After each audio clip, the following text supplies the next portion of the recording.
तो कभी इस तरह शक्तियाँ खुद भी मांगती हैं कि मुझे यही वाला भोग दो? हाँ, बहुत बार नहीं, हर बार मांगती हैं लगभग। शराब का पौवा मांगते हैं, तो अगर कोई अंग्रेजी शराब पीता है तो वो बोल देता है कि हमें इस ब्रांड की शराब चाहिए। अच्छा। बहुत पुराने प्रेत थे, तो उसने एक बीड़ी का जो हमसे मांगा कि सब वो बीड़ी दो मुझे। अब हमने कहा भाई वो कंपनी तो बंद हो गई। तो क्या होता है कि जब कोई नया बंदा जब एक अचानक से ही साधना करने लग जाता है तो उसकी बॉडी उसके लिए प्रिपेयर नहीं होती, तैयार नहीं होती है, तो उबासियाँ आती हैं, आंसू निकलते हैं, बॉडी में कहीं कहीं दर्द भी हो सकता है। तो ये बीज पूरा आपको सिद्धियां प्रदान करता है। तांत्रिक के लिए सबसे अच्छा हीरिंग बीज होता है। जब सर पे सवारी देवता करता है कोई भी, वो अगर पूरा 100% आया उसके बॉडी में, फिर तुम्हारी भाषा बदल जाएगी। अगर वो बंगाली प्रेत है तो फिर वो बांग्ला में ही बोलेगा, चाहे उस बंदे को बांग्ला आती है कि नहीं आती है, लेकिन वो बंदा फर्राटे से बांग्ला बोलेगा।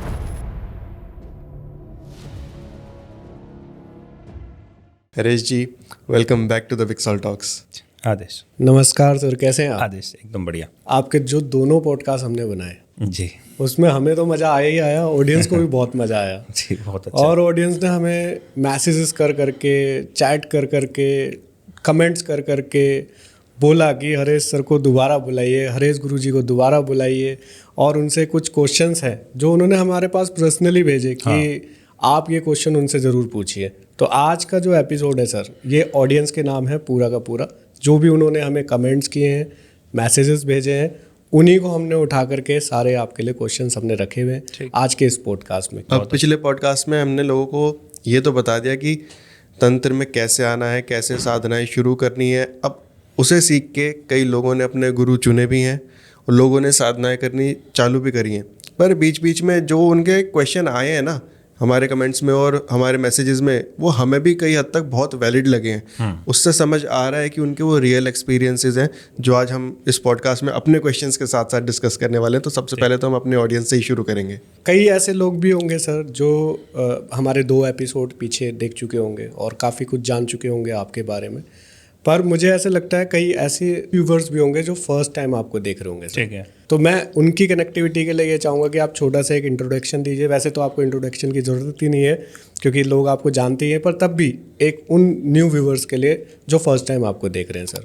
देखो, मैं तांत्रिक हरीश कुमार हूँ और लगभग पिछले बचपन से ही, मैं वैसे तो नॉर्मली तंत्र कर रहा हूँ, लेकिन पिछले 10-12 साल से मैं बेसिकली लोगों को तंत्र सिखा रहा हूँ। ओके। और हमारा जो तंत्र है वो घर गृहस्थी, परिवार, बीवी बच्चे, समाज के साथ मिलता हुआ चलता है। फैमिली वाला व्यक्ति इसको कर सकता है, लेडीज़ या महिलाएं कर सकती हैं। इसमें किसी तरह का रिस्क नहीं है, इसमें किसी तरह का खतरा नहीं है फैमिली को या परिवार को या बच्चों को। और इसमें कोई ऐसा हार्ड नियम नहीं होते हैं। हमने नए तंत्र की रचना की है जिसे हरेश तंत्र के नाम से जाना जाता है। ओके। ठीक है। तो हरेश तंत्र में जो क्रियाएं, विद्याएं दी गई हैं वो पिछली 5000 साल पुरानी विद्याएं नहीं हैं, 5000 साल पुराने मंत्र नहीं हैं। 21वीं सदी के नए अपडेट मंत्र हैं, अपडेट क्रियाएं हम लोग दे रहे हैं। हमने तंत्र को एक नई बुलंदी पे, नई ऊंचाइयों पे पहुंचाया है। ओके। लगभग हमारे अब तक 36,000 शिष्य हैं और उनका अब तक किसी को भी कोई परेशानी, कोई दिक्कत या किसी तरह की कोई हानि आज तक अभी तक नहीं हुई है। ये हमारा एक रिकॉर्ड है जो आज तक कभी टूटा ही नहीं है। लोग तंत्र में 50 तरह की दिक्कतें बताते हैं और हमने हर तरह की साधनाएं करवाई हैं, सात्विक भी, तामसिक भी, वगैरह वगैरह, भूत प्रेतों की, जिन्नों की, पिशाचों की भी, पिशाचनी की भी। कोई परेशानी किसी तरह की नहीं होती क्योंकि हमें उसकी पूरी नॉलेज है। मैंने पूरा जीवन इसी काम में खपाया हुआ है। अब तक तंत्र को लेके मैं लगभग 12 किताबें मेरी अब तक पब्लिश हो चुकी हैं। वो अमेजॉन, फ्लिपकार्ट, सब जगह उपलब्ध हैं हमारी किताबें जी। तो नॉलेज हमारे पास होती है, हम उसको शिष्यों को देते हैं। उससे शिष्य जो है पूरा निखर के आता है, उसकी क्रियाएं चलती हैं, मंत्र चलते हैं और बहुत फास्ट मंत्र चलते हैं। हमारे इलाज उतारे की जैसे बहुत से दरबार हैं, कोई हफ्ते आते ही रहते हैं उनके यहाँ पे। लोग क्या है कि हर मंगल को बुला रहे हैं या कोई अमावस्या को अपने यहाँ बुलाता ही जा रहा है, कोई 11 अमावस्या कर रहा है, कोई 21 अमावस्या कर रहा है। तो इस तरीके से आजकल चल रहा है। लेकिन हमारे पास में जब कोई इलाज के लिए आता है तो हम लोग तुरंत उसका आधा 1 घंटे में इलाज करके फ्री कर देते हैं। अच्छा। तुरंत, और परमानेंट जड़ से इलाज खत्म। हम आपके घर पे आते हैं, आप हमें अपने घर बुलाते हो तो हम घर पे जा करके इलाज करके आते हैं। तो 1 से 1.5 घंटे में ही सारे घर की क्रियाएं खोल देते हैं, सारे बंधन खोल देते हैं, लक्ष्मी बंधन खोल देते हैं। अगर पितर रूठे हुए हैं तो पर्सनली उनसे मिल के, उनसे बातचीत करके तुरंत के तुरंत आपको सोल्यूशन दे देते हैं, तुरंत उन्हें मना देते हैं। कुलदेवी कुलदेवता रूठे हुए, उनसे तुरंत पर्सनली बातें, क्योंकि हमारे यहाँ सब कुछ लाइव रहता है, फेस टू फेस। तुरंत बस बुलाई शक्ति को, पूछा और बता दिया, तो तुरंत असर होता है उन चीज़ों का। और 1 से 1.5 घंटे में सारे तरह के शमशानी मसानी या किसी भी तरह का बंधन कर रखा हो, चाहे इस्लामिक बंधन हो, चाहे मुस्लिम क्रियाएं चलाई हों, चाहे कब्रिस्तान की चलाई हों, काला जादू हो, ब्लैक मैजिक हो, XYZ कुछ भी अगर होता है सारी चीज़ों को हम लोग हटा देते हैं। बहुत सही सर, तभी लोग आपसे बहुत प्यार भी करते हैं। हाँ और हम लोग एकदम साफ शुद्ध रहते हैं, एकदम साफ सीधी बातें रहती हैं, हमारी बातें कोई लाग लपेट वाली नहीं रहती हैं, क्योंकि मुझे तंत्र को बेसिकली सिखाना है। तो जब मैं लोगों को सिखाता हूँ तो मैं उस हिसाब से लोगों को बताता हूँ कि कल कोई बात करने के बाद मुझसे बोले भी कि गुरुजी आप हमें सिखाइए, तो मैं उसे सिखा भी दूँ। हर चीज़ को मुझे उसे बताना पड़ता है। और ये सही भी है सर, क्योंकि मुझे ऐसा लगता है कि आज की जनरेशन को ये सब चीज़ें ही समझ आती है कि भाई आप हमें तर्क बताओ इस चीज़ का, कि तर्क क्या है इस चीज़ का। नहीं, हमारे पास हम तो सभी से बोल देते हैं, जब हम दीक्षा देते हैं तब हम कम से कम 2 से 3 घंटे लोगों से सवाल जवाब ही करते हैं। पूरे तरीके से संतुष्ट होने के बाद ही हम लोगों को दीक्षाएं प्रदान करते हैं। हमारा तर्क होना, सवाल जवाब होना आप लोगों का हक बनता है, तो हम वो पूरा करते हैं। मतलब टाइम के साथ तंत्र भी मॉडर्न हो गया है। हाँ, हमारा तंत्र तो आज के इस मॉडर्न साइंस को लेकर के इसके साथ साथ ही चल रहा है। हमने 21वीं सदी का तंत्र इसीलिए इसको बनाया, हरेश तंत्र का मतलब ही यही है कि आज के मॉडर्न साइंस को लेकर के, आज की मॉडर्न टेक्नोलॉजी को लेकर के, मॉडर्न सुविधा को लेकर के ही हम इसको चलाते हैं। जैसे अगरबत्ती जलाने के लिए, दिया जलाने के लिए हम लोग माचिस की जगह पे लाइटर का भी इस्तेमाल करवा देते हैं कि आप लाइटर से भी जलाइए, वो चलता है। ठीक है, तो हमने मॉडर्न टेक्नोलॉजी को जोड़ा है जी। तो देखिए, अब ये जो पॉडकास्ट है सर, ये हमने डेडिकेट किया है आपके शिष्यों को, उन ऑडियंस को जो लोग आपसे कमेंट्स पे क्वेश्चन कर रहे हैं। और कई बार ऐसा होता है कि हम उनको सिलेक्ट करते हैं और जो हमें सिमिलर लगते हैं उनको हम लोग अपने पास लिख लेते हैं।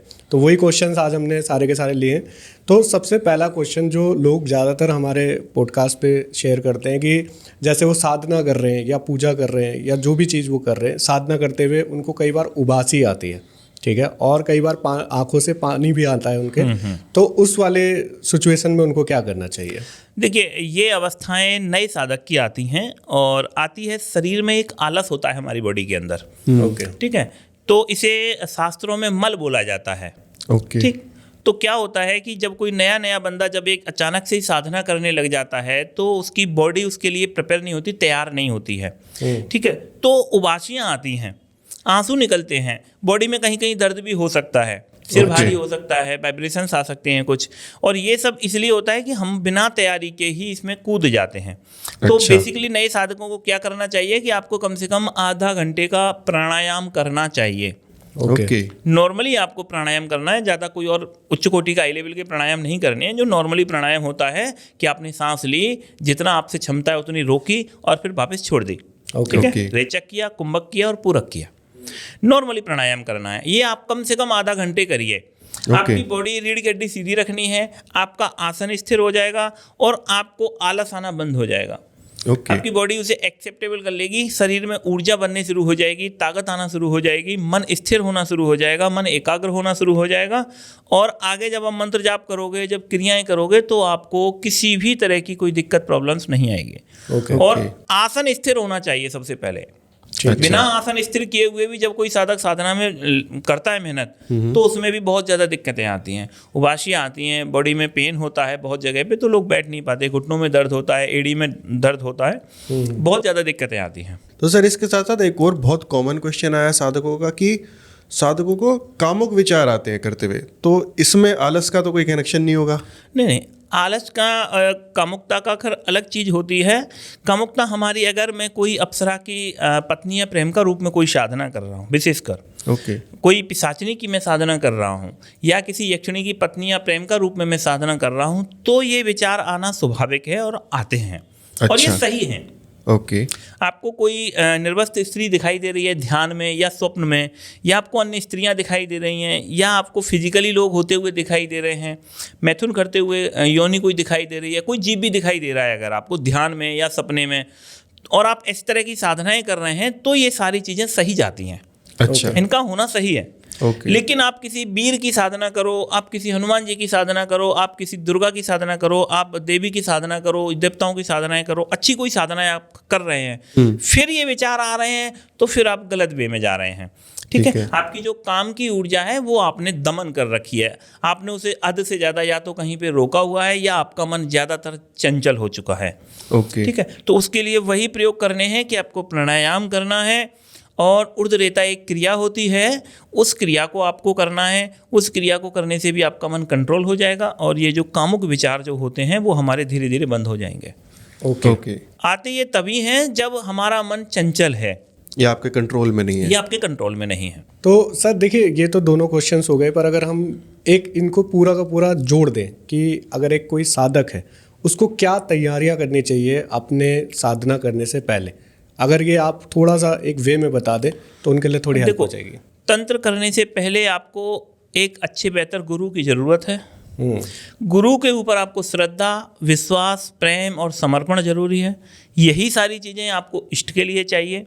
इष्ट के लिए भी आपको पूरा प्रेम चाहिए, विश्वास चाहिए, समर्पण चाहिए। फिर आते हैं मंत्र पे और खुद पर। साधक को इन 4 चीज़ों पे विश्वास हो, प्रेम हो, समर्पण हो। तैयारी में आपको सबसे पहले आसन को सिद्ध करना है, करना ही करना है। बिना आसन सिद्धि के सिद्धियाँ नहीं मिलती। और कैसे कर सकते हैं सर सिद्ध? लगातार अभ्यास करके आप आलती पालती में या किसी भी एक आसन में आप बैठ जाते हैं तो आपका आसन सिद्ध हो जाएगा। 3 से 4 घंटे अगर आप बिना हिले डुले, बिना दर्द के, बिना परेशानी के आप किसी भी पोजीशन में या किसी भी आसन में आप बैठ जाते हैं, वो आसन आपका सिद्ध माना जाता है। अच्छा, ठीक। हाँ, आसन सिद्धि के बाद में आपका ध्यान लगना चाहिए, एकाग्रता आपकी आनी चाहिए, आपके अंदर प्राणायाम आपका होना ही चाहिए। कम से कम 30 मिनट आपका प्राणायाम नित्य का चलना चाहिए। वो धीरे धीरे आपको एकाग्रता दे देगा। आपको हफ्ते में 1 या 2 हवन करने ही चाहिए। आपको गुरु मंत्र प्राप्त हुआ है, इस गुरु मंत्र का 3 से 4 घंटे का आपका जाप होना चाहिए। इतनी सारी क्रियाएं आपकी होनी चाहिए तो आप तंत्र में तैयार हो जाओगे। कुछ समय के बाद में आपको सारी चीज़ें दिखने लग जाएंगी, विजुअल्स होने लग जाएंगे। ध्यान आपको लगाना आना चाहिए। ध्यान मतलब कि मैं कोई फोटो देख रहा हूं तो सिर्फ मुझे वो फोटो देख कर व्यक्ति दिखे। मैं अगर ज्योति पे त्राटक कर रहा हूं या ज्योति पे ध्यान लगा रहा हूं तो मुझे सिर्फ ज्योति दिखनी चाहिए। मैं अगर हनुमान जी पे ध्यान लगा रहा हूं तो मुझे सिर्फ हनुमान जी दिखने चाहिए। शिव जी पे मैं ध्यान लगा रहा हूं तो मुझे शिव जी दिखने ही चाहिए। इसके अलावा और कुछ नहीं दिखना चाहिए। वो होता है एकाग्रता। और इतना सब अगर कोई भी व्यक्ति कर लेता है तो फिर साधनाएं उसके लिए बहुत सहज हो जाती हैं और सरल हो जाती हैं। हाँ, इसको एकाग्र होने में, आसन स्थिर करने में कुछ महीने 2 महीने में तैयार हो जाते हैं। कुछ के पास टाइम नहीं होता है, पूरा समय नहीं दे पाते हैं, तो थोड़ा कभी आधा घंटा कर लिया, कभी 1 घंटा कर लिया, तो थोड़ा उनको लंबा समय लग जाता है। लेकिन तैयारी होने के बाद जो व्यक्ति साधना करता है और जो उसका जीवन बदलता है वो अकल्पनीय होता है पूरा। एक और बहुत कॉमन चीज़ जो हमने देखी है, जब लोग साधना करते हैं और उसमें भोग देते हैं तो भोग में पूड़ी, हलवा, इस टाइप के भोग ही क्यों ज़्यादा पसंद आते हैं? नहीं, सात्विक चीज़ों को इस तरह के भोग चलते हैं। तामसिक चीज़ों को शराब और मांस का भोग दिया जाता है। अच्छा। भोग का मतलब है कि जो चीज़ें हम खाते हैं वही चीज़ें हम देवता को खिलाते हैं। ठीक है। हाँ, ऐसा है ना, एक शक्ति या देवता जो है एक गेस्ट है।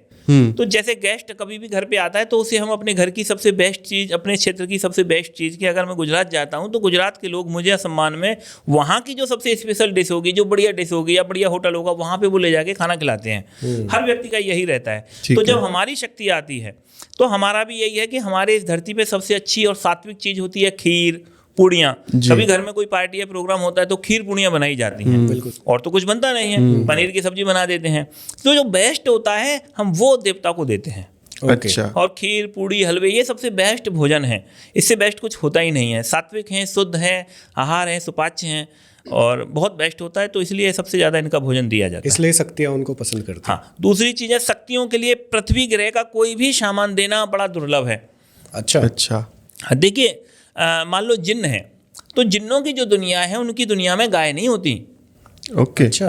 यक्ष जो है उनके यहाँ पे गाय नहीं होती, तो गाय नहीं है तो उनके यहाँ दूध नहीं है, दूध नहीं है तो उनके यहाँ खीर भी नहीं है। चावलों की खेती हमारे यहाँ होती है, उनके यहाँ चावल थोड़ी होते हैं, वो खेत थोड़ी करते हैं। तो अगर हम उन्हें खीर बना के खिला रहे हैं तो वो खीर केवल उनके लिए बहुत बड़ी डिश है। ऐसा समझिए कि कोई अमेरिका से कोई आइटम आपके लिए आता है। ज़्यादातर अभी लोग अगर मतलब दुबई जाते हैं तो वो वहाँ की स्पेशल चॉकलेट तो लेके ही आते हैं, लेके आते हैं क्योंकि वो वहाँ की एक स्पेशल डिश है। तो इसी तरीके से पृथ्वी ग्रह का एक लड्डू जो बूंदी का लड्डू है, उसे शायद हम लोग अच्छा नहीं मानते, बोलते हैं कि क्या बूंदी का लड्डू, लेकिन शक्तियों के लिए वो बूंदी का लड्डू भी बहुत मायने रखता है क्योंकि उनके यहाँ वो नहीं है। वो भोज उनके यहाँ नहीं, उनके यहाँ जो खाना बनता है, उनके यहाँ का जो भोजन है वो अलग चीज़ों से बनता है। ओके। हमारे यहाँ पे न उनके यहाँ ये चीनी होती है, न उनके यहाँ दूध होता है। बिना दूध और चीनी के कोई मिठाई बनती ही नहीं है। तो इसलिए कोई भी मिठाई हम देवता को देते हैं तो देवता उसे बड़े चाप से खाता है क्योंकि वो इसके लिए स्पेशल है। तो कभी इस तरह शक्तियाँ खुद भी मांगती हैं कि मुझे यही वाला भोग दो? हाँ, बहुत बार नहीं, हर बार मांगती हैं लगभग। अगर शक्ति आपकी प्रत्यक्ष हो जाती है तो वो आपसे भोजन मांगेगी ही मांगेगी, आपसे क्वांटिटी मांगेगी कि मुझे ये चीज़ इतनी मात्रा में चाहिए। अच्छा क्वांटिटी जैसे शराब का पौवा मांगते हैं, तो अगर कोई अंग्रेजी शराब पीता है तो वो बोल देता है कि हमें इस ब्रांड की शराब चाहिए। अच्छा बीड़ी सिगरेट वाले भी कई बार कुछ प्रेत थे, लगभग बहुत पुराने प्रेत थे, तो उसने एक बीड़ी का जो हमसे मांगा कि सब वो बीड़ी दो मुझे। अब हमने कहा भाई वो कंपनी तो बंद हो गई तुझे मरे बहुत साल हो गए तब से जो है, अब जाके मतलब वो बीड़ी बंद हो गई, अब तो कुछ और बताओ, कुछ नई बीड़ी जो है वो हम दे सकते हैं जो भी मिल रही है। सिगरेटों की कई ब्रांडें हमें पुरानी पुरानी पता चलती हैं। अच्छा। और पता चलता है कि वो तो ब्रांड ही बंद हो गई, कंपनी बंद हो गई वो। मैंने कहा वो नहीं है, फिर हम और देते हैं जो भी उपलब्ध होता है। तो सर अगर उस टाइम पे वो प्रेत जो है वो अड़ गए कि नहीं मुझे तो वही चाहिए? नहीं नहीं, ऐसा नहीं होता है। शक्तियों को पता तो सारी चीजें हैं, बस उन्हें बताना पड़ता है, क्योंकि भूल जाती हैं वो। अच्छा। याद दिलाना पड़ता है। याद दिलाना पड़ता है कि भाई वो तुम्हारा 60 साल पहले का जो वक्त था, अंग्रेजों के समय का जो वक्त था, उस समय जो बीड़ी या सिगरेट या जो तम्बाकू उपलब्ध था वो तम्बाकू उपलब्ध नहीं है, तो वो सामान उपलब्ध नहीं होता। ओके, तो ऐसा रहता है। और सर कई साधकों ने एक और क्वेश्चन किया है, बहुत बार बार पूछा जाता है कि बीज मंत्र अगर उनको जागृत करना है तो वो कैसे किया जाता है सर? बीज मंत्र का जाप लगभग 9 लाख का किया जाता है, एक संख्या है। बीज मंत्र, सिर्फ बीज मंत्र का मतलब एक अक्षर केवल, ओके, वो बीज मंत्र होता है। जैसे भुवनेश्वरी का बीज मंत्र है ह्रीम, माता सरस्वती का बीज मंत्र है ऐम, लक्ष्मी जी का बीज मंत्र है श्रीम। ठीक है, श्रीम श्रीम हाँ, श्रीम। हाँ, तो केवल बस आपको इतना ही जप करना है, श्रीम श्रीम, ऐसा नहीं करना है ओम श्रीम नमः, ऐसा नहीं करना है, ये पूरा मंत्र बना दिया आपने। आपको केवल सिर्फ इतना ही करना है, श्रीम श्रीम श्रीम श्रीम श्रीम श्रीम श्रीम श्रीम श्रीम। और माता लक्ष्मी का आपको ध्यान करते चले जाना है और जप करते चले जाना है। माता रानी आपके ऊपर बहुत अच्छी कृपा करेगी। क्या क्या हो सकता है सर इनसे, बीज मंत्रों से? सभी मंत्र अलग अलग है। जैसे ह्रीम बीज भुवनेश्वरी का है। भुवनेश्वरी असल में इतर योनियों की एक तरह से शक्ति मानी जाती है, महादेवी के रूप में सबसे ज़्यादा पूज्यमान है। लगभग ह्रीम बीज मंत्र लगभग जितने भी इतर योनि की शक्ति है, जैसे अप्सराओं की, यक्षिणी, योगिनियों में सबसे में लगा ही रहता है, और वो भुवनेश्वरी से सीधा डायरेक्ट संबंध रखता है। ओके, इसको शास्त्रों में माया बीज बोला जाता है, ह्रीम को। ओके। ठीक है, तो ये बीज पूरा आपको सिद्धियां प्रदान करता है। तांत्रिक के लिए सबसे अच्छा ह्रीम बीज होता है। अच्छा। जिसको जल्दी सिद्धि प्राप्त करनी है वो भुवनेश्वरी की सेवा पूजा करे या भुवनेश्वरी के बीज मंत्र का जप करने पे सिद्धि आपको 100% मिलेगी। ओके, और श्रीम बीज है वो माता लक्ष्मी का है, वो आपको प्रचुर मात्रा में धन देती हैं। आपके काम धंधे बिजनेस व्यापार सारे अपने बढ़ने लग जाएंगे अपने स्तर पे। तो 9 लाख बार हमें ये 9 लाख बार आपको चैंट करना है डेली जप बेसिस करना है। में या कैसे? नहीं, आपको अपने हिसाब से नियम बनाने पड़ेंगे। इसके हमने वैसे विधियां दे रखी हैं, इसकी साधना की पूरी कंप्लीट बीज मंत्र दे रखे हैं हमने, इसकी पूरी विधि दे रखी है पूजा के साथ, सारी चीज़ों के साथ में। तो सर अगर कोई इसको गलत तरह से करे तो उसका कोई नुकसान भी हो सकता है? नहीं, इनका बीज मंत्रों का कोई खास विशेष नुकसान नहीं है, क्योंकि ये सीधा डायरेक्ट देवी के साथ में, तो आप इसे कैसे भी जप सकते हो, आपको कोई प्रॉब्लम्स नहीं आते। तो सर अभी जैसे इससे पिछले पॉडकास्ट में हमने सारे एंटिटीज़ की बात करी थी, भूत की, प्रेत की, पिशाच की, हमने पता किया था कि ये प्रेत लोग क्या होता है, कैसे कैसे होता है। अब ये क्वेश्चन आता है कि ये जो सारी चीज़ें हैं ये कौन लोग बनते हैं, कैसे डिसाइड होता है कि ये प्रेत बनेगा, ये भूत बनेगा, ये जिन बनेगा? ये आपके कर्मों पर निर्भर है। एक्यूरेट किसी को भी नहीं पता है कि कौन मर के क्या बनेगा। ओके। ये किसी को भी नहीं पता। शास्त्रों में बहुत से विवरण दे रखे हैं कि यदि ऐसा कोई व्यक्ति कर्म करता है तो वो चंडाल की योनि में जाएगा, ऐसा कुछ विवरण आते हैं, लेकिन वो फिक्स नहीं है। कई बार छोटी छोटी सी क्रिया कर देने से, जैसे कि किसी ने शिव मंत्र का जप कर लिया विशेष समय पर, विशेष काल में, तो हो सकता है कि उसका जो पूर्व पाप कर्म है वो कट जाता है। अच्छा। कई बार ऐसी कहानियां हैं, शास्त्रों में वर्णित हैं कि बहुत पापी आदमी था, लेकिन उसने भगवान का भजन कर लिया, विष्णु का भजन कर लिया, शिव मंदिर का दर्शन कर लिया, कुछ सुन लिया, कोई मंत्र जप कर लिया थोड़ा बहुत, तो उसके सारे पाप खत्म हो गए। उसको पिशाच बनना था पर वो देवलोक में चला गया। अच्छा। हाँ, तो ऐसा तो एक्यूरेट फिक्स नहीं है कि आपको किस कर्म से क्या फल मिलेगा, ये किसी के हाथ में नहीं है। वो तो जब फाइनल रिजल्ट आता है तभी पता चलता है। अच्छा। ऐसा फिक्स नहीं है, लेकिन हाँ, जितने भी भूत प्रेत जिन्न पिशाच जो भी होते हैं वो सब हम लोगों में से ही होते हैं। अच्छा। हमारे ही कर्म खराब होते हैं, हम ही पिशाच बनते हैं, हम ही खबीस बनते हैं, हमारी ही ड्यूटी है ये सारी। अच्छा, ओके। हम ही लोग बनते हैं, हम ही अच्छे होने पे हम ही देवता बन जाते हैं। जैसे मैंने बताया था कि जो ब्रह्म राक्षस बनता है वो कोई ब्राह्मण होता है जो ही ब्रह्म राक्षस बनता है, एक ही ब्राह्मण होता है जो ब्रह्मदेव बन जाता है, वही अच्छा। ब्राह्मण होता है जो ब्रह्मप्रेत बन जाता है। 3 अवस्थाओं में चला जाता है। हमारे कर्म कैसे हैं, किस लेवल के हैं, किस तरह से हम आचार विचार आज समाज में कर रहे हैं, उसी के आधार पे हमें योनियां आगे की प्राप्त होती हैं। एक सर फनी सा माइंड में आ रहा है, अगर आप बोले तो मैं पूछ लेता हूँ। बताइए। क्योंकि ना वो चले जा रहा है माइंड में। जैसे आप कई बार प्रेत आपके सामने आते होंगे, तो कई बार ऐसा हुआ है कि कोई जान पहचान की प्रेत आ गई हो कि अरे भाई तू कैसे प्रेत बन गया? नहीं ऐसा तो खैर नहीं है, लेकिन हमें लगभग किसी का जान पहचान का व्यक्ति होता है तो वो मर जाता है, मरने के बाद अगर हम वहाँ जाते हैं तो वहाँ जाके हमने बताया था मिल ही लेते हैं उससे सीधा सीधा। आपने बताया। शमशान में अभी अगर हम लोग जाते हैं तो हमें पता ही रहता है कि कौन कहाँ पे है। वो अलग बात है कि हम अपनी दृष्टि न देखें या हम न खोलें ना हम देखना चाहें तो अलग बात है, वरना हम देखना चाहेंगे तो हम किसी को भी कभी भी कहीं पर भी देख लेते हैं। अच्छा। हाँ, ऐसी कोई उसमें कोई ज़्यादा हमें पूजा पाठ आडंबर करने की जरूरत नहीं पड़ती, हमें बस आंख बंद करनी है, आंख भी नहीं बंद करनी, कभी कभी बस ध्यान लगाना भर होता है और कोई वहाँ पे अगर होता है तो दिख जाता है। अच्छा। ओके। और साधना के द्वारा आप लोग, और ऐसे मैं अकेला नहीं हूँ, ऐसे मेरे बहुत से ऐसे शिष्य हैं जो शक्तियों को रूबरू देख लेते हैं, कई कई जन्म पुरानी शक्तियों से बातें हो जाती हैं। सांप जो होता है ना, हम सांपों की आत्मा से भी बातें कर लेते हैं। अच्छा। कोई व्यक्ति किसी पे अगर सांप रूप में आया है और उसने उसको कब काटा है, क्यों काटा है, पिछले जन्म में उसका क्या रिश्ता है, उसके साथ में भी हमारी बातचीतें हो जाती हैं और हम व्यक्ति को सॉल्यूशन बता देते हैं कि आपको ये प्रॉब्लम से सांप की वजह से इसलिए हो रही हैं कि आपने पिछले जन्म में ये इसके साथ किया, इसका ये सॉल्यूशन है, सारी चीज़ें हम बता देते हैं। तो जानवरों के भी प्रेत बनते हैं? सभी के प्रेत बनते हैं। अच्छा। ये मतलब जो भी है, चाहे सजीव हो चाहे निर्जीव हो, सभी के प्रेत बनते ही हैं। प्रेत जो है, मान लो कोई व्यक्ति मर जाता है, आपको एक छोटा सा उदाहरण देता हूँ। व्यक्ति मर गया तो व्यक्ति की जो बॉडी है, शरीर है, उसका तो प्रेत आपने स्वीकार किया, पर प्रेत सारे नंगे थोड़ी होते हैं, वो कपड़े भी तो पहनते हैं। तो उन कपड़ों जो पहन के मरा है वो वही पहन के दिखता है। तो उस कपड़े का भी तो प्रेत बना। अच्छा। ओके। जो प्रेत ने कपड़ा जो पहन रखा है, अगर कई बार हमें एक व्यक्ति मिला था जो साधु था अपने समय, मतलब एक भगत था, वो मोर पंख का झाड़ू लेके रहता था, जीते जी भी। अच्छा। अच्छे से। और मैंने और भी कई लोगों को देखा जो मोर पंख का झाड़ू लेके घूमते हैं, लेकिन वो देवी का उपासक था। कभी उसने देवी के ऊपर कभी कुछ अपनी कुटिष्टि वगैरह कुछ कर दी होगी, जैसा भी कुछ उसने कर्म किया देवी के साथ, तो देवी ने उसको श्राप बस खबीस की योनि में डाल दिया था, वो खबीस बन गया था। अच्छा। और खबीस बन गई था, तो उसके हाथ में मरने के बाद भी मोरपंख था, तो उसके मोरपंख का जो झाड़ू था उसका भी प्रेत बना। अच्छा। उसकी भी छाया बनी। कोई भी व्यक्ति अगर कोई चश्मा पहन के है, किसी के पास में कोई आइटम है, सोने की चेनें पहनी हुई हैं, लेडीजें जैसे होती हैं चुड़ैलें जो बनती हैं, तो उनके हाथ में जो गहने, उनकी बॉडी पे जो गहने होते हैं, वो सारे गहने की छाप उस पर बनती है। हर चीज का बनता है प्रेत। तो कुत्तों के प्रेत भी हमें मिल जाते हैं, बंदरों के प्रेत भी हमें मिल जाते हैं, और भी कई चीज़ों के प्रेत इस धरती पे। यानी कि ये पृथ्वी लोक एक लोक है, या दूसरा उसका छाया लोक है, सेम टू सेम यहाँ से वहाँ होता है, कुछ भी बदलता नहीं है। अब सर कई केसेस ऐसे भी देखे हैं, वो एक क्वेश्चन है कि जैसे कई लोग ऐसे होते हैं जो कहते हैं कि उनके ऊपर प्रेत आता है, मतलब उनकी फैमिली मेम्बर्स में से किसी की डेथ हो जाती है, दादा पापा मम्मी पापा कोई भी जो भी एनीथिंग है, उनकी डेथ हो जाती है और किसी भी एक फैमिली मेम्बर के ऊपर वो बार बार आते हैं, जब भी किसी फंक्शन में आ जाते हैं कई बार, या फिर किसी चीज़ पे आते हैं।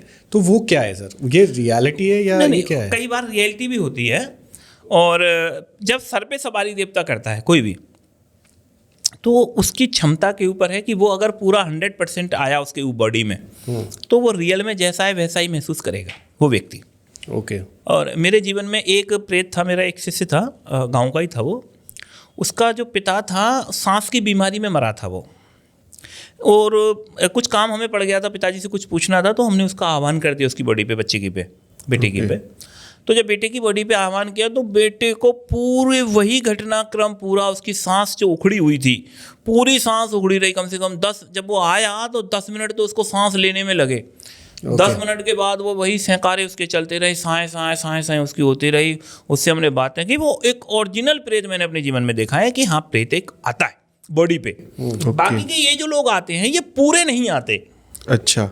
ये कुछ अंश में बॉडी पे सवारी करते हैं, या ये ज़्यादातर प्रेत जो है पीछे खड़ा रहता है, सिर्फ वो तुम्हारे दिमाग को कंट्रोल करेगा और वहीं से ही सारा घुमाता फिराता रहेगा, सारी जानकारियाँ वो तुम्हारे दिमाग से लेगा। लेकिन अगर वो प्रेत पूरे तरीके से तुम्हारे शरीर में प्रवेश करेगा, फिर तुम्हारी भाषा बदल जाएगी। अगर वो बंगाली प्रेत है तो फिर वो बांग्ला में ही बोलेगा, फर्राटे से बांग्ला बोलेगा, चाहे उस बंदे को बांग्ला आती है कि नहीं आती है, लेकिन वो बंदा फर्राटे से बांग्ला बोलेगा।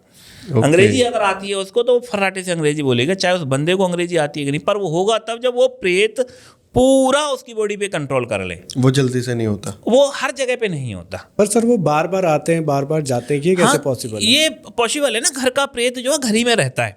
अच्छा। और अगर आप घर में उनको मतलब पूजा वगैरह दे रहे हैं, सेवा श्रद्धा विश्वास चल रहा है आपका सेवा उनके साथ में, तो वो वहीं की वहीं रह जाता है और आपके संपर्क में बना रहता है हमेशा।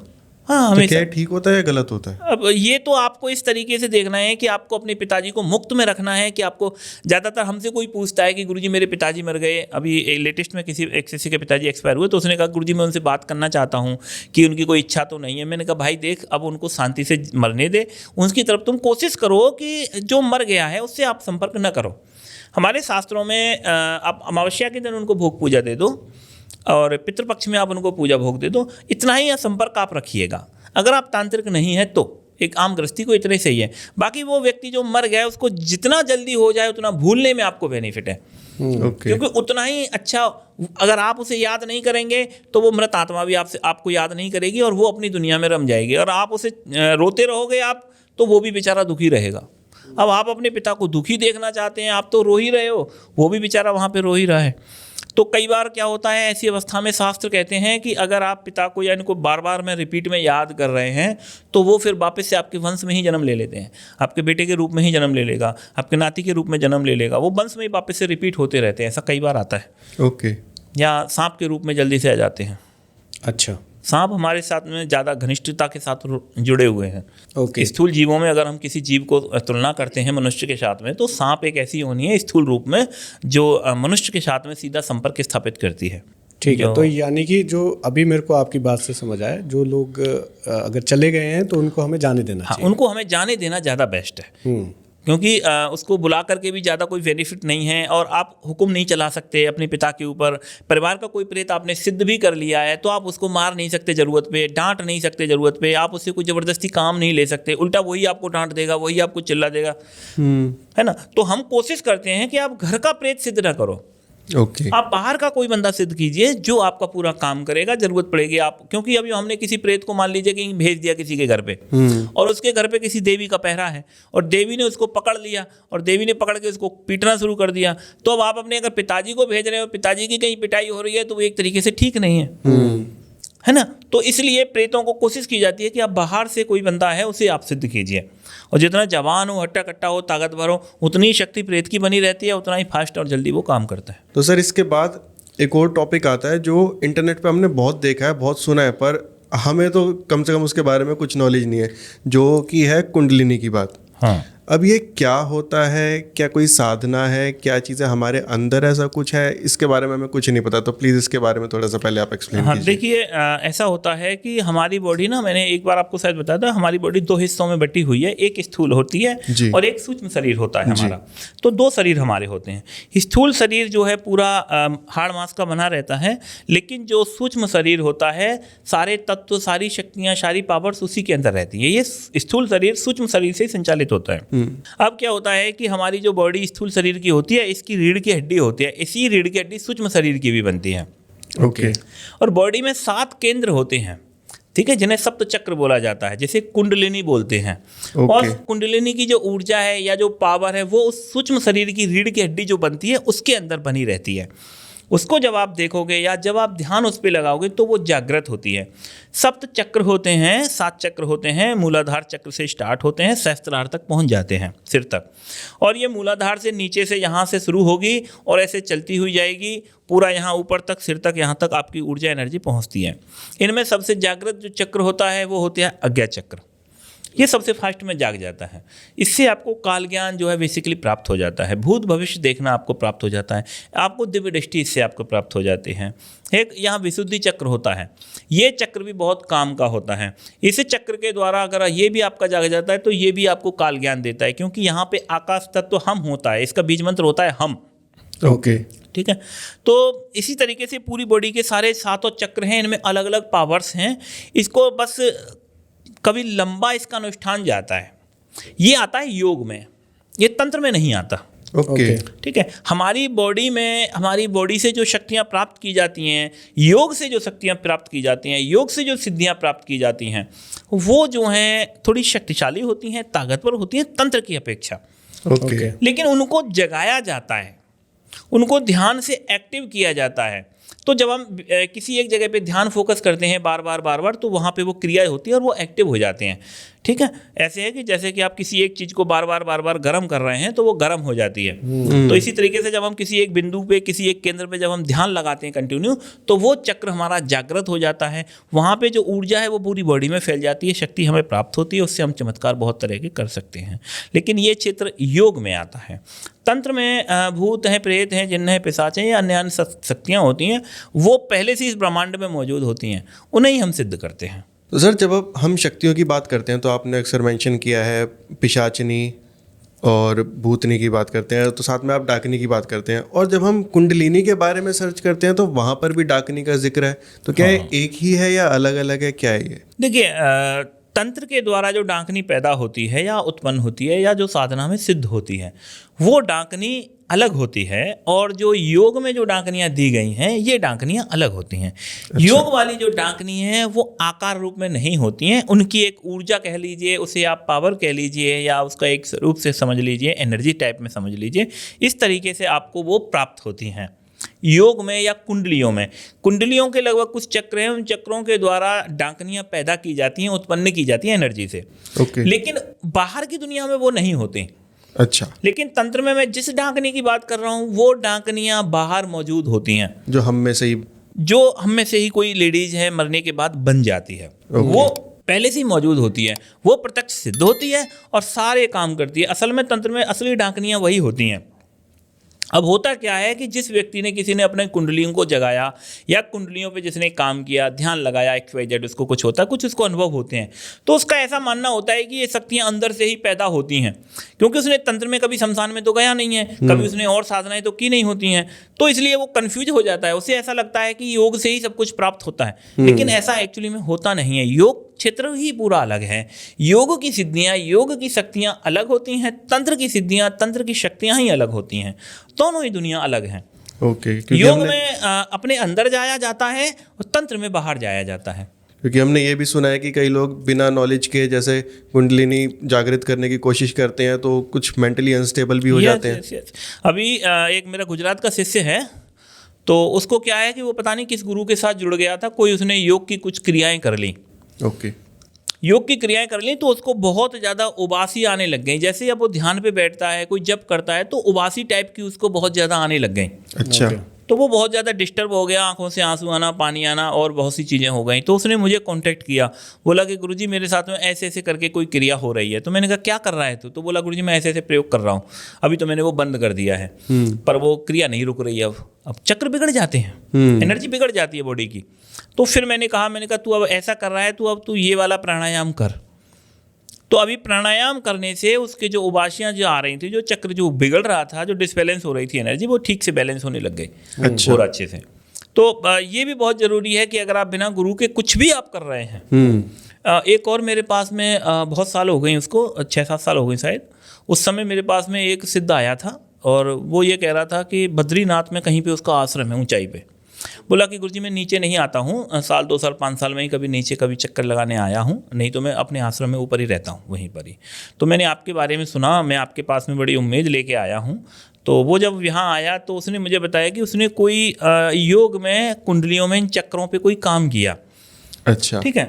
हाँ, तो अपान वायु और प्राणवायु दोनों को मिला करके हवा में उठने का एक प्रयोग दिया गया है। वो प्रयोग को उसको किसी ने बता दिया और उसने वो बस शुरू कर दिया। अच्छा। बिना गुरु के, बिना उसके। तो वो कह रहा है कि गुरुजी मेरा चक्र ऐसा बिगड़ गया है कि जैसे ही मैं अगर आंख बंद कर लूँ अपनी, रीढ़ की हड्डी मेरी सीधी हुई और आंख बंद हुई और बस मुझे बहुत जोर से डकार आनी शुरू हो जाती है। अच्छा। डम्मी डम उसकी मुंह से आवाज़ निकलनी शुरू हो जाती है, पूरी बॉडी हिलती है, डम्मी डम होता है। अब उससे ज़्यादा और कुछ हो नहीं रहा। बोला कि गुरुजी मैंने ध्यान बंद कर दिया, मैंने पूजा बंद कर दी, सारा कुछ। तो उसे मैंने कहा भाई बैठ जरा ध्यान कर, देखते हैं तेरा क्या चल रहा है। तो वो बैठा तो उसके अंदर से बहुत ज़ोर से डम्मी डम डकार आनी उसकी शुरू हो गई। उसका चक्र, उसकी एनर्जी बहुत ज़्यादा लेवल पे पूरा डिसबैलेंस है, पूरा का पूरा। तो हमने जो उसको बताए थे उसके उपाय नहीं हो पाए हैं कि क्या हुआ है, वो ठीक नहीं हुआ। लेकिन ये था कि अभी उसका पूरा का पूरा जीवन बेकार है। वो कोई पूजा नहीं कर सकता, कोई ध्यान नहीं लगा सकता, कोई मंत्र नहीं पढ़ सकता, अब कुछ नहीं कर सकता। ओके। पूरा जीवन बेकार है। मैंने कहा अब ये मर के ही सुधरेगा तेरा चक्र, अब नहीं सुधरेगा। अच्छा। इतनी ज़्यादा मात्रा में वो बिगड़ गया है कि अब मैंने कहा तेरा पूरा अच्छा भला सिद्ध था बेचारा, अच्छी भली मेहनत कर रहा था और शायद कुछ पा भी लेता, लेकिन जरा सी भूल चूक जरा सी हो जाती है फिर समाधान नहीं है। और इन चक्रों पे आजकल कहीं योग में कोई काम नहीं कर रहा है, कोई गुरु ऐसा इस लेवल पे है नहीं कि वो अब उनको ठीक कर पाए। इनकी बड़ी योग में कोई काम नहीं हो रहा, योग पे कोई काम नहीं। जितने भी लोग हैं आज योग में बता रहे हैं कुंडलियों के बारे में, ये सारे किताबी होते हैं, इनको कुछ नॉलेज नहीं होती। कोई चीज़ बिगड़ जाती है तो उसको रोकने टोकने वाला फिर नहीं होता कोई। और गुरु तुम्हारे पास होना, अब जिस गुरु ने इसको बताया था अगर वो गुरु होता तो वो उन्हें समझा देता कि भाई ऐसे ऐसे करना है, सही बात, जो भी सुधार करना है। जिसको बिगड़ने का पता है उसको सुधार भी पता होगा। हाँ, उसे पता गुरु गुरु होता है। इसलिए हम हर बार में बोलते हैं कि आप गुरु रखिए अपने पास में तो ही इसको आगे बढ़िए इस क्षेत्र में, नहीं तो फिर आपका कुछ नहीं होने वाला। तो सर जैसे आपने बताया था कि भूत प्रेत ये सभी चीज़ें बनती है आपके कर्मों से, कैसा आपने किया, तो आपके हिसाब से पुण्य और पाप क्या है सर? नहीं, इसकी कोई परिभाषाएं नहीं है, डेफिनेशन नहीं है। असल में किसी को भी नहीं पता है कि पाप क्या होता है, किसी को भी नहीं पता है पुण्य क्या होता है। ओके। ये किसी को भी नहीं पता है।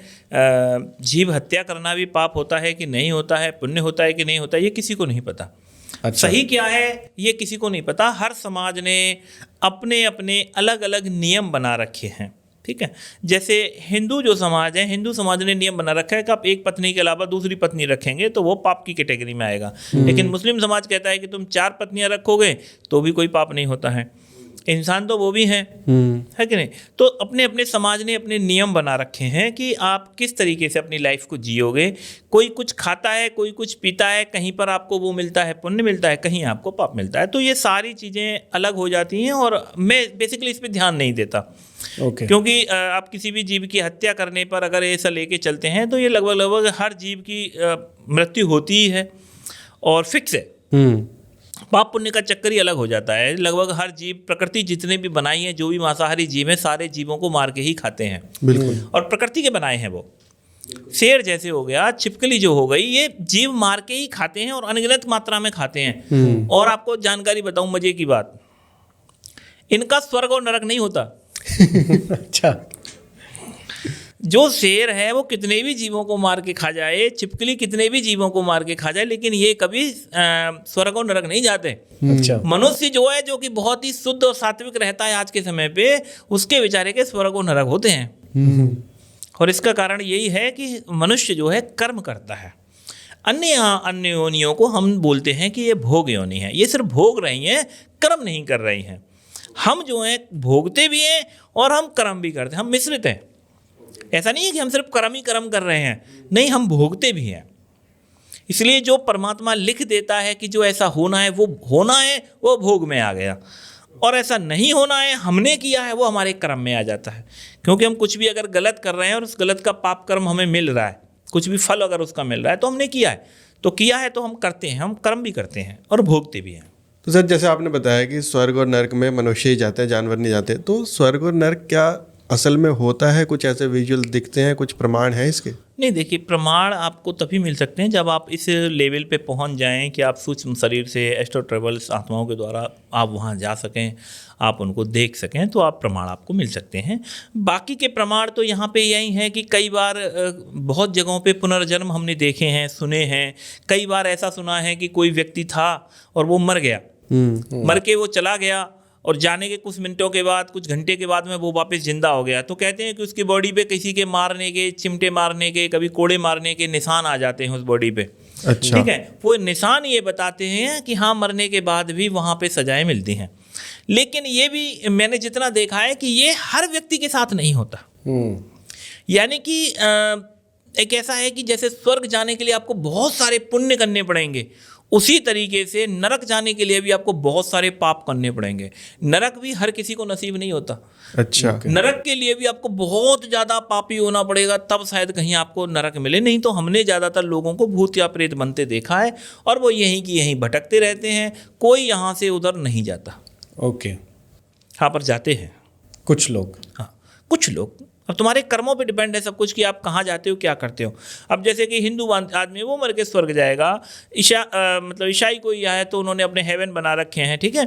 और मुस्लिम लोगों का अलग चलता है, इनका अलग चलता है। सबकी मान्यताएं अपनी अलग अलग होती हैं। मैं एक चीज़ और यहाँ क्लियर कर देता हूँ, क्योंकि दर्शकों के सवाल उठेंगे ही। तो क्या होता है कि स्वर्ग जो है एक नहीं है। अच्छा। स्वर्ग भी बहुत तरह की, जैसे ये पृथ्वी है एक नहीं है, ठीक है। यहाँ पे बहुत अलग अलग यहाँ मतलब क्या बोलते हैं देश है, अलग अलग यहाँ राज्य हैं, अलग अलग यहाँ शहर हैं, अलग अलग वो हैं। तो जैसे कि दिल्ली शहर के लोग हैं, उनका स्वर्ग हो सकता है कहीं अलग बना हुआ हो। गुजरात के लोगों का स्वर्ग जो है वो अलग बना हुआ हो। गुजरात के लोगों का जो नरक है वो उनका अलग बना हुआ हो। यानी कि जिस तरीके से यहाँ पे बहुत सी ब्रांचेज होती हैं, इसी तरीके से स्वर्ग की और नरक की भी ब्रांचेज हैं। वो भी केवल एक चार दीवारी में नहीं सिमटा हुआ, अच्छा। वो बहुत जगह पे फैला पड़ा है चारों तरफ। तो आप किस जगह पे जा रहे हो, कहाँ देख रहे हो किसी को, वो एक अलग चीज़ है। तो ऐसा होता है कि आप मरे, आपने कुछ और देखा, आप वापस आ गए पलट के, तो आप कहोगे कि सब मुझे तो ऐसा ऐसा दिखा, ये भाई गया, इसने देखा, ये जगह अगर पलट के आए तो ये कुछ और देखेगा।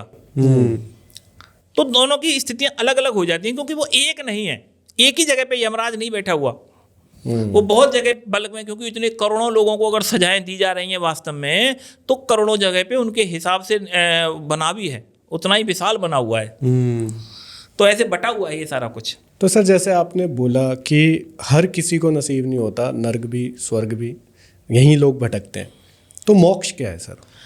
मोक्ष के बारे में मेरी थोड़ी थिंकिंग सारी अलग हो जाती हैं। मोक्ष पे मैंने जितना काम किया, जितनी मेहनत मैंने की, जितना मैंने इसको रिसर्च किया, जितनी मैंने सर्च किया, शास्त्र पढ़े और बहुत से ज्ञानी संतों से, गुरुओं से और बहुत सी चीज़ों से मैंने इसके बारे में जब पता किया, तो मुझे पता चल रहा है कि पिछले 10 सालों में, 20 सालों में, 50 सालों में कोई आदमी मुक्त नहीं हुआ। मैं पिछले 1000 साल तक गया पीछे तक, मैंने पूछा कि क्या 1000 साल में भी कोई मुक्त हुआ? तो पता चला कि किसी को मुक्ति प्राप्त नहीं हुई, किसी को मोक्ष प्राप्त नहीं हुआ। अच्छा। हाँ, आज के समय पे कोई संत मौजूद है जो मुक्त हो? कोई नहीं है। अच्छा। पिछले 1000 साल तक कोई मौजूद था? नहीं था। तो फिर मैंने इसको उपराम कर दिया। मैंने कहा इसकी तरफ ध्यान ही क्यों देना। जो 1000 सालों में ये जो लाखों करोड़ों आदमी मरा, मतलब पैदा हुआ और मरा, मर के ये जहाँ जाएगा वहाँ हम भी चले जाएंगे। क्यों? करोड़ों आदमी मरा है और एक ही आदमी मुक्ति मिल जाए उसको, मान लो कि किसी आदमी को अकेले को मुक्ति मिल गई, तो उसका बेनिफिट भी क्या? क्या ही बेनिफिट है उसका? मुक्ति का मतलब है कि मुझे मुक्ति मिल रही है, मैं उससे समाज का कुछ भला कर पा रहा हूँ, तो वो काम का भी है। अगर मुझे मुक्ति मिल गई, मैं हर द्वंद्व से, हर अवगुण से, हर गुण से दूर हो गया, तो मैं समाज के मतलब का नहीं रहूँगा, मैं परिवार के मतलब का नहीं रहूँगा, मैं किसी भी मतलब का नहीं रहूँगा। मैं मुक्ति का मतलब है कि मेरे अंदर काम, क्रोध, लोभ, मोह, हर चीज़ से मैं विरक्त हो गया, मैं सब चीज़ से दूर हो गया। मतलब मुक्ति का मतलब क्या? जो आप प्रेत रूप में होंगे वहां से भी आप डिसअपियर हो जाएंगे? हाँ, ऐसा कुछ पूरा मतलब आप एक तरह से अगला जन्म आपको नहीं मिलेगा। आप मरने के बाद आपको ये लास्ट जन्म होगा, आप खत्म हो जाओगे हमेशा हमेशा के लिए। साइकिल से ही आप बाहर निकल गए। इस साइकिल से आप बाहर निकल गए कि आप बार बार जीवन चक्र में जन्म ले रहे हैं, इससे आप साइकिल से पूरे बाहर हो गए। लेकिन इसके कोई बेनिफिट नहीं है। आप अगर बार बार साइकिल में जन्म ले रहे हैं तब भी हमें पता नहीं चलता है कि हम क्या करके आए हैं, और अगर आप मुक्ति प्राप्त कर लेते हैं तब भी आपको पता नहीं चलता है कि मरने के बाद में राम का क्या हुआ, मरने के बाद कृष्ण का क्या हुआ, मरने के बाद मेरा क्या होगा, किसी को भी नहीं पता है। मृत्यु के बाद एक्चुअली किसके साथ क्या होता है वो किसी को नहीं पता। हम चाहते हैं, मेरा जो थिंकिंग है, मैं जो काम करता हूं, मैं करता हूं जीते जी। मैं जो भी काम करता हूं, मैं जो भी क्रियाएं दूंगा, साधनाएं दूंगा, विद्याएं दूंगा, मंत्र दूंगा, उनसे आपको आज लाभ मिलेगा, जीते जी आपको लाभ मिलेगा। आपको हनुमान जी चाहिए तो मैं आज आपको सामने लाइव हनुमान जी खड़े करवाऊंगा। आपको राम चाहिए, कृष्ण चाहिए, आप कोई भी आप देवी देवता के दर्शन करना चाहते हैं तो मैं बोलूंगा कि आप ये साधना लीजिए, ये मंत्र लीजिए, ये क्रिया कीजिए। इससे आपको लोग मरने के बाद राम के पास मिलने की गारंटी देते हैं, मैं तो कहता हूं जीते जी ले लो। लोग बोलते हैं कि मरने के बाद आप स्वर्ग जाओगे, मैं कहता हूं कि तुम अभी के अभी अप्सरा सिद्ध करो और अभी स्वर्ग भोगो। मरने की क्या जरूरत है? जीते जी ही मैं गारंटी देता हूं, मैं देता हूं अब का, आज लेटेस्ट अभी। मरने के बाद पता नहीं क्या होगा, तुम्हारे साथ क्या होगा, मेरे साथ क्या होगा, किसी को नहीं पता है। चाहे हमको अच्छा कोई विमान ले जाए, चाहे हमें कोई घसीट के ले जाए, यहाँ किसी को पता नहीं चलना। सही बात है। वो अंधा कुआं है, वहाँ कोई किसी को नहीं देख रहा। तो मैं चाहता हूं कि आज आप तरक्की करो, आज आप राजा बनो, आज आप धन कमाओ, आज अपने लिए करो, परिवार के लिए करो, समाज के लिए करो, तन से, मन से, धन से, तो आप एक अच्छे बेहतर आदमी बनोगे, अच्छे गुण आपके अंदर होंगे, अच्छा आपका समाज निर्माण होगा। मेरा ध्यान उस पे रहता है, आज पे, प्रेजेंट पे, अब पे। मैं भविष्य में कल्पनाओं पे नहीं जीता हूँ कि भविष्य में आपको स्वर्ग मिले, इसके लिए आप साधना करो, नहीं, उसका कोई बेनिफिट नहीं है। आप आज साधना करो कि आज आपको धन मिले। मैं जो भी साधना करता हूँ, मंत्र सिद्ध कर रहे हैं तो हम बोल देते हैं, माता लक्ष्मी मुझे तू अब धन दे, अगले जन्म का मैं चक्कर में नहीं पड़ रहा। सही बात है। मुझे तो अभी धन चाहिए, मुझे आज धन की आवश्यकता है। तो हम आज लेटेस्ट में, हम वर्तमान में जीने वाले लोग हैं, हम आज चाहते हैं जो भी बेनिफिट्स आएगा वो हमें आज आएगा और आज दिखेगा। और इसी नियम को फॉलो करने वाले जितने भी मेरे शिष्य हैं सारे अपने पूरे पैसे वाले हैं, सारे धन संपन्न हैं। क्योंकि हम जो भी पूजा करते हैं देवता से हम अब के लिए मांगते हैं कि महाराज तुम अब दो, अब हमारा ख्याल रखो, अब हमारी बीमारी ठीक करो। भविष्य में क्या होगा हम ध्यान नहीं देते। सही मरने बात के बाद हमने, अब देखो मैंने एक बार और, मैं कर्म से हमें पुण्य मिलता है, उस पुण्य का फल हमें क्या मिलेगा? अगर मैं आज कोई अच्छा काम कर रहा हूँ, अच्छे काम के बदले मुझे पुण्य मिला, उस पुण्य से मुझे क्या मिलेगा कि मेरा अगला जन्म किसी अच्छे घर, अच्छे पैसे वाले घर में होगा या किसी राजा के यहाँ जन्म होगा। कोई एक आदमी, साधु आदमी अगर जी रहा है झोंपड़ी में पूरे नियम के साथ, तो अगला जन्म उसका महल में होगा, झोंपड़ी से वो महल में ट्रांसफ़र होगा। ठीक है, एक तरीका है। या बीच में अगर स्वर्ग में गया वो बंदा, तो स्वर्ग में भी भोग ही होते हैं जिन्हें भोगा जाता है। अप्सराएं वहाँ पे भोग भोगने के लिए ही होती हैं। तो मेरा लोगों से कहना है, और अगर आपने मरने के बाद अगर दूसरा जन्म लिया तो दूसरा जन्म आप उन्हें महल में लिया, महल में लेके आप पैसे वाले बन के, आप राजा बन के आप क्या करोगे? आप इस पैसे का उपयोग करोगे, आप भोग भोगोगे। तो चाहे आप आज भोग लो, चाहे आप आज अच्छा काम कर लो, आप बेहतर कर लो, आगे जा कर के भोग लो, आपको भोग ही भोगने हैं। तो ही आप बेस्ट बनोगे। तो मैं कहता हूँ को आपको अगले जन्म में राजा बन के, अगले जन्म में साला महल में जन्म लेके इतना लंबा प्रोसेस करने की जरूरत क्या? जब मुझे भोग ही भोगने, तो मैं आज ही क्यों ना भोग लूँ? मैं जब अप्सराओं में जाऊँ, मैं स्वर्ग में अप्सराओं के साथ में भोग भोगने की सोचूं, उससे बेहतर है कि मैं यहीं पे किसी स्त्री के साथ शादी करूं, यहीं पर ही सारे भोग भोगूं। मैं अन्य के चक्कर में क्यों पड़ूं? मृत्यु के बाद साला क्या हो ना हो, पता नहीं, कुछ होता है नहीं होता है, मेरे कहने से भी मत मानो। मैं तो कहता हूँ आज अपने जीवन पे ध्यान दो, तो आज आप एकदम राजा बनोगे, वो मुझे ज़्यादा बेहतर लगेगा। ये तो सही बात है सर, मज़ा आ गया सर। हाँ। ये सच्चाई है सर, जो आपने लास्ट में ये जो बताई है सारी बातें, ये सत्य है, इसको मैं भी मानता हूँ। नहीं, हम काम ही उसी पे करते हैं। तो सर आज मुझे लगता है ऑडियंस को फिर दोबारा काफ़ी कुछ सीखने को मिला होगा, और उनको अभी फिर हम बोलेंगे कि आपके कोई भी क्वेश्चन हो वो आप सर से ज़रूर पूछ सकते हैं। हम दोबारा से सर को इनवाइट करेंगे। हम तो चाहेंगे सर बार बार आते रहे पॉडकास्ट पर। हाँ, आप कमेंट्स कीजिए, हमें मैसेजेस कीजिए, मेल कीजिए, कैसे भी आप कंटेक्ट कीजिए, हर चीज़ डिस्क्रिप्शन में मेंशन है, और सब्सक्राइब जरूर कर लेना प्लीज़। ठीक है, तो thank you so much sir, एक बार फिर से आने के लिए हमारे शो पर। Adesh. Thank you sir. Adesh.